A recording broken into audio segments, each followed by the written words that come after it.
சர்தை சபையை பற்றி கர்த்தர் சொல்லும் போது, தங்கள் வஸ்திரங்களை அசுசிப்படுத்தாத சிலர் சர்தையிலும் எனக்கு உண்டு. கர்த்தர் ஒவ்வொருவருடைய தனிப்பட்ட வாழ்க்கையும் உன்னிப்பாக கவனிக்கிறார். சில இடத்துல சில கலவரங்கள் வரும்போது நியூஸ் வாசிக்கிறவங்க சொல்லுவாங்க, புது டெல்லி இதை உன்னிப்பாக கவனித்துக் கொண்டிருக்கிறது. அதுபோல ஆண்டவர் ஆவிக்குரிய பிள்ளைகள், தெய்வீகத்துக்கு உகந்தவர்கள், தேவ ஊழியருடைய ஒவ்வொரு காரியத்தையும் கவனித்துக் கொண்டே இருக்கிறார்.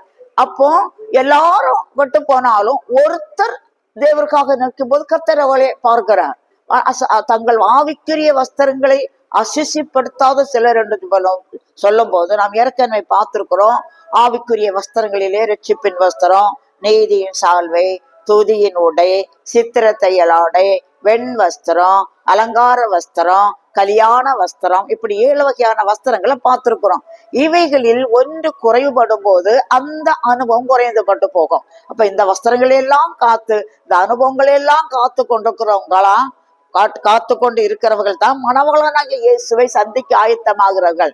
எக்காலம் தொனிக்கும் போது முதலாம் உயிர்த்தலுக்கு பாத்திரவான்களாக இருக்கிறவர்கள், எக்காலம் தொனிக்கும் போது மறுரூபமாக்கப்படத்தக்கவர்கள்.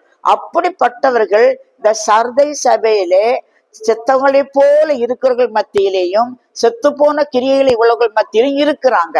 கர்த்தர் அவளை கனம் பண்ணி வெண் வஸ்திரம் தரிக்க கொடுக்கிறார்களாம். அவர்கள் பாத்திரவான்கள் ஆனபடியால் வெண் வஸ்திரம் தரித்து எங்களோடு கூட நடப்பார்கள் சொல்றான். அப்ப அப்படிப்பட்ட மக்களுக்காக நான் கர்த்தரை நன்றியோடு ஸ்தோத்தரிக்கிறேன்.